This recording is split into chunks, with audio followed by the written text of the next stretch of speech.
Frente 2, módulo 51, tubos sonoros. Na aula passada nós falamos sobre as particularidades e características de uma onda que percorre uma corda tensionada, assim como a transmissão de frequência de vibração dessa onda na corda para o ar e assim formando os sons que a gente conhece dos instrumentos sonoros, dos instrumentos musicais, melhor dizendo, que funcionam a partir de cordas vibrantes. A gente falou sobre os harmônicos, falamos também sobre os nodos, que são pontos de interferência das ondas estacionárias, interferência destrutiva no caso dos nodos, construtivas nos casos dos ventres, e os padrões que são criados na corda vibrante, que a gente definiu na aula passada como fusos, definindo então os harmônicos de vibração.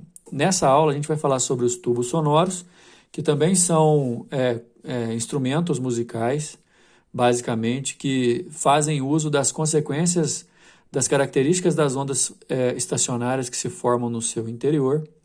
E a gente vai fazer uma abordagem bastante parecida, embora alguns padrões vão ter uma particularidade por serem tubos, mas muita coisa do que a gente falou lá nas aulas de ondas estacionárias, de cordas sonoras, principalmente a questão da contagem do harmônico. O número do harmônico é o número de fusos, cada fuso representa meio comprimento de onda. Vamos lembrar aquele desenho padronizado de um fuso assim, ó, com 2 nós e o ventre, formando a figura completa que é o fuso, que representa necessariamente, no caso das cordas, e a gente vai ver nos tubos abertos também, metade do comprimento de onda da vibração. É importante falar que a vibração de uma corda não necessariamente vai ter a mesma velocidade que o som no ar, mas tem necessariamente a mesma frequência, acontecendo assim com os tubos. Os tubos, quando são soprados adequadamente, emitem som. Uma flauta, por exemplo, é um tubo sonoro. As ondas estacionárias formadas dentro do tubo fazem o ar dos arredores ressoar, havendo assim a produção do som. A gente pode ter tubos abertos, que na verdade nesse módulo 51 a gente vai estudar a fundo os tubos abertos. Tubos esses que entre os principais exemplos a gente pode citar o trompete, trombone de vara, tromba, tumba. São eles tubos abertos nas duas extremidades, inclusive. Nas extremidades abertas sempre vai formar um ventre. A gente vou mostrar para vocês um padrão daqui a pouco. E como a gente precisa diferenciar muito o tubo aberto do tubo fechado, você tem que saber que na parte aberta do tubo sempre vai ter um ventre. Inclusive para tubos fechados, porque como eles vão ser fechados só de um lado e aberto do outro, você tem que lembrar, repetindo, nas extremidades abertas, sempre vai ter um ventre. Aguarda aí que a gente já vai ver o padrão. Nos tubos fechados, a gente tem, na verdade, uma das extremidades fechadas apenas. Ele é fechado em uma das extremidades, a outra é aberta. Na extremidade aberta, como a gente viu definido ali em cima, sempre vai formar ventre. Na extremidade fechada, sempre vai formar um nó ou um nodo. Aguarda aí para vocês verem o padrão. Olha aí, pessoal, nessa figura do item 3, física e o laboratório, ficam definidas ondas que percorrem o interior de 2 tubos. Um tubo fechado, que na verdade ele é fechado numa extremidade e aberto na outra, e um tubo aberto que, no final das contas, ele é chamado aberto porque ele é aberto nas duas extremidades. No tubo fechado, repara que na extremidade fechada você forma um nó ou um nodo, e na extremidade aberta você forma um ventre. Sempre vai formar um ventre na extremidade aberta. No caso do tubo aberto, que é o que a gente vai estudar na aula de hoje, nessa aula especificamente, você vai ter um ventre de cada lado. Lembrando, pessoal, que a definição do padrão tem que ficar clara para vocês, porque cada oscilação completa aqui é um comprimento de onda. Essa figura que eu estou achurando agora é o que a gente chama de fuso. Cada fuso, vou colocar aqui de novo, ó, representa metade do comprimento de onda, lambda sobre 2.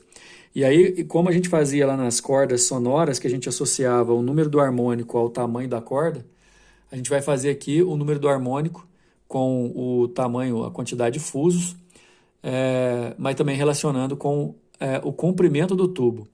A contagem do harmônico, por exemplo, esse tubo aberto que vocês estão vendo aqui, ó, ele vibra no terceiro harmônico, porque você tem 1, 2 fusos inteiros e outras duas metades formando um fuso inteiro. Ou seja, fuso inteiro você tem duas metades que contam 1, 2, 3, terceiro harmônico.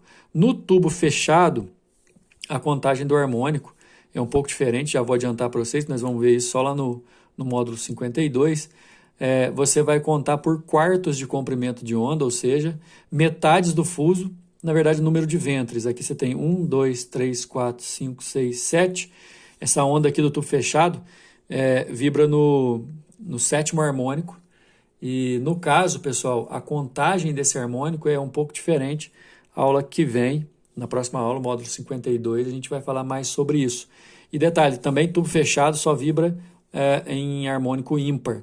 Enquanto o tubo aberto, a contagem é exatamente igual à contagem que se fazia com relação às cordas, porque você vai poder ter um número ímpar ou um número par de fusos representando o harmônico.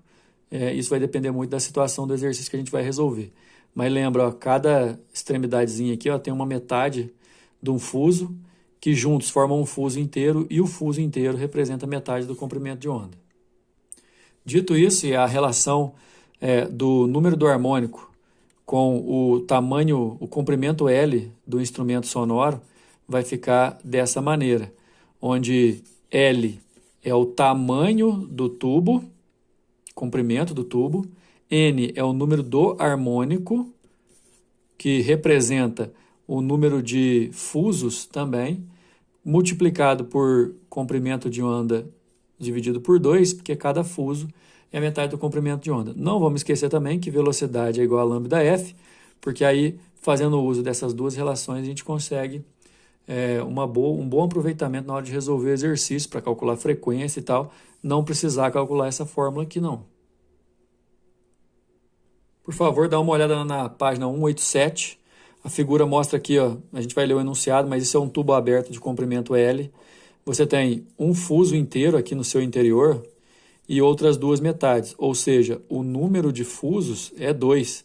Essa onda vibra no segundo harmônico e a gente vai poder escrever que 2 vezes o comprimento de onda pela metade é igual ao próprio comprimento do fio. A figura representa o comprimento do tubo, desculpa, gente. A figura representa um instrumento musical de sopro constituído por um tubo de comprimento L aberto nas duas extremidades. Ao soprar esse instrumento, estimula-se a vibração do ar produzindo ondas estacionárias que se propagam com velocidade de módulo V dentro desse tubo, conforme a figura. Olha aí. Considerando-se essas informações, a frequência, e aí a gente vai sempre ter que lembrar da relação fundamental da ondulatória, né? Velocidade é igual a lambda vezes F, para poder associar a essas características que a gente está calculando e responder o exercício. Ele quer saber a frequência. Olha só, vamos repetir. O número de fusos, ó, 2 metades dá 1, 1 inteiro somado dá 2, 2 fusos inteiros representando segundo harmônico. Cada fuso é metade do comprimento de onda, então 2 vezes a metade do comprimento de onda é o comprimento do tubo. Aqui eu posso cortar e concluir que o comprimento de onda é o próprio tamanho do tubo. E aí eu vou substituir nessa. Velocidade é igual a o lambda, que vale o comprimento do tubo, vezes F. Como o exercício quer achar o F, eu vou passar o L para lá dividindo, e aí eu vou achar que a resposta é velocidade sobre L, a letra E. Exercício número 2, perfeito para a gente poder fazer contagem de harmônico, contagem de nodo e por aí vai. Você vai ver aqui o seguinte, ó, tubos abertos nas duas extremidades. Aqui eu tenho duas metades. Esse tubo aqui, ó, ele oscila no primeiro harmônico, também chamado de harmônico fundamental. Esse tem 1 e 2 metades, ou seja, 2 segundo harmônico. E nesse eu tenho 2 inteiros e 2 metades, formando o terceiro harmônico. Ambos com tamanho de tubo de comprimento L. Agora, o detalhe, visualmente dá para você perceber que a onda no tubo C é bem menor do que as outras, justamente porque o comprimento de onda ali é menor, no caso do terceiro harmônico. E se o comprimento de onda é menor, já que aqui a gente vai ter provavelmente velocidades iguais, a frequência aqui ó, no tubo C vai ser maior. Em uma flauta, as notas musicais possuem frequências e comprimentos de onda lambda muito bem definidos. As figuras mostram esquematicamente um tubo de comprimento L que representa de forma simplificada uma flauta em que estão representados em A, o primeiro harmônico de uma nota musical, B, o seu segundo harmônico, C, o terceiro harmônico, com um detalhe: o comprimento de onda na A é maior que na B, que é maior que na C. Não precisava ter informado isso, né? A gente olha e percebe que aqui, por exemplo, ó, nesse aqui, um comprimento de um fuso, ou seja, lambda sobre 2, dá o próprio tamanho do tubo, ou seja, o comprimento de onda A é 2L.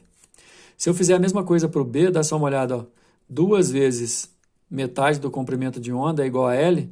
No caso do comprimento de onda B, vai dar o próprio comprimento do tubo. No caso do C, ó, 3 vezes o comprimento de onda dividido por 2, e eu repito, a gente multiplica o número do harmônico por lambda sobre 2, porque cada fuso desse é a metade do comprimento de onda, igualando a L. A gente vai perceber aqui que o comprimento de onda aqui é 2/3 de L, comprovando que o comprimento de onda A é maior que de B, que é maior que de C. Nesse caso, as frequências vão se comportar de um jeito diferente, na verdade, né? A frequência maior vai estar no tubo C, mas vamos ver o que o exercício está perguntando. Em função do comprimento do tubo, qual é o comprimento de onda da oscilação que forma o próximo harmônico? O próximo harmônico, no caso, pessoal, vai ser o quarto harmônico. Nesse caso, a gente multiplica 4 por lambda sobre 2, que dá o L. E aí, simplificando, dá 2 lambda igual a L. Então, o comprimento de onda vai ser L sobre 2, que é a resposta da letra C. Número 3. O ruído sonoro nas proximidades de rodovias resulta predominantemente na compressão do ar pelos pneus de veículos que trafegam em altas velocidades. O uso de asfalto emborrachado pode reduzir significativamente esse ruído. O gráfico abaixo mostra 2 curvas de intensidade do ruído sonoro em função da frequência, uma para o asfalto comum e outra para o asfalto emborrachado. No caso, ó, a intensidade do pontilhadinho em verde aqui, ó, é maior do que a intensidade da onda da linha cheia em vermelho, né? Para uma frequência de 1000 Hz, você tem aqui uma intensidade maior, bem maior, aliás, que a outra, né? Vamos lá. Letra A diz o seguinte: as intensidades da figura foram obtidas a uma distância de 10 metros da rodovia. Considere que a intensidade do ruído sonoro é dado por essa relação, que a gente já estudou, inclusive, né, pessoal? Onde R é a distância do ponto considerado até a fonte de onda. Calcule P na frequência 1 Hz para o caso do asfalto emborrachado. Importantíssimo você saber, de acordo com o enunciado, que no asfalto emborrachado o som é menos intenso. Então, você vai usar esse ponto aqui. E daí, pessoal, nesse caso, a potência, pela fórmula que o próprio exercício deu, a potência você vai multiplicar cruzado. E aí você vai definir que potência é intensidade vezes 4πr ao quadrado. Nesse caso, a potência vai ser a intensidade daquele ponto que a gente escolheu da linha vermelha lá para a frequência de 1000 Hz, que é de 3 vezes 10 a menos 6, olha o gráfico. Né? O π é para a gente usar igual a 3, aqui indicando aqui, ó. E o raio é 10, a distância, certo? Então, nessa conta, a gente vai fazer 3 vezes 4 vezes 3 dá 36. 10 a menos 6 vezes 10 ao quadrado dá 10 a menos 4. Ou, se você preferir, 3,6 vezes 10 a menos 3. E a anotação da potência é watt. Certo? B. Uma possível explicação para a origem do pico em torno de 1000 Hz é que as ranhuras longitudinais dos pneus em contato com o solo funcionam como tubos sonoros abertos nas extremidades. O modo fundamental, olha só, gente, prestar muita atenção, porque normalmente essa indicação aqui fica implícita no exercício, né? O modo fundamental significa primeiro harmônico, tá? Em um tubo aberto ocorre quando o comprimento de onda é igual ao dobro do comprimento do tubo. Considerando-se que, aí ele fala, pessoal, que o comprimento de onda é o dobro do comprimento do tubo. Isso aí ele já ajudou, mas pelo primeiro harmônico a gente já sabia, né?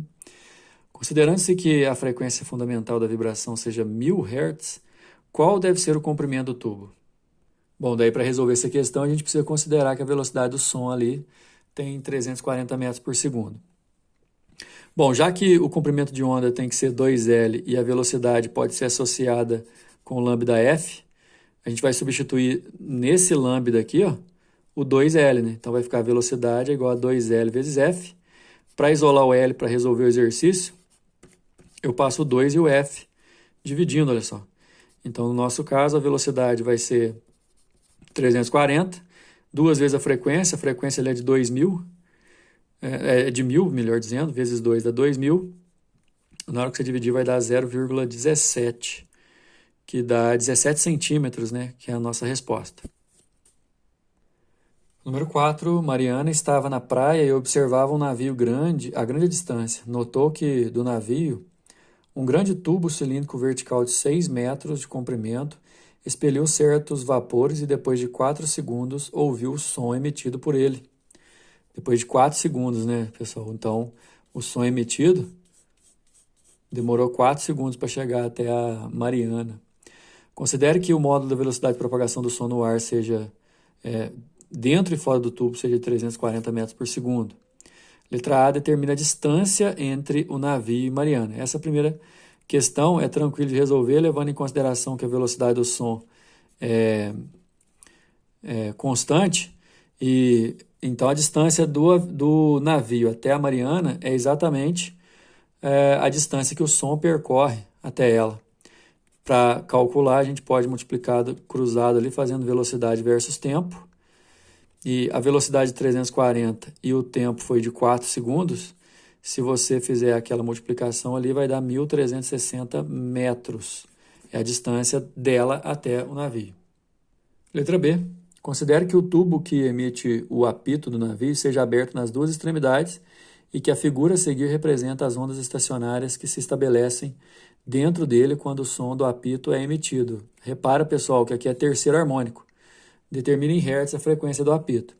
A velocidade aqui dentro também é de 340 metros por segundo, diz o exercício, e 6 metros é o comprimento do fio. Lembra que a gente multiplica o número de harmônicos pelo metade do comprimento de onda e iguala ao comprimento do tubo, já que cada fuso aqui, ó, representa metade do comprimento de onda. Eu tenho 2 fusos inteiros e outras 2 metades, completando o terceiro harmônico. A gente vai igualar 3 lambda sobre 2 a 6 metros do tamanho do tubo. Esse lambda aqui vai dar 4 metros. Então, o comprimento de onda é 4 metros. Fazendo velocidade é igual a lambda f, que é a velocidade lá no tubo 340. O comprimento de onda acabei de calcular 4, e aí eu vou calcular a frequência dividindo 340 por 4, que vai dar esses 85 Hz aqui, certo? A gente finaliza esse módulo. Próxima aula a gente vai continuar falando de tubos, mas a gente vai falar de tubos sonoros fechados. Repara, pessoal, a configuração é um pouco diferente, mas a gente só conta o número de fusos inteiros igual a gente conta para corda sonora, né? Definindo o harmônico. Beleza? Até a próxima.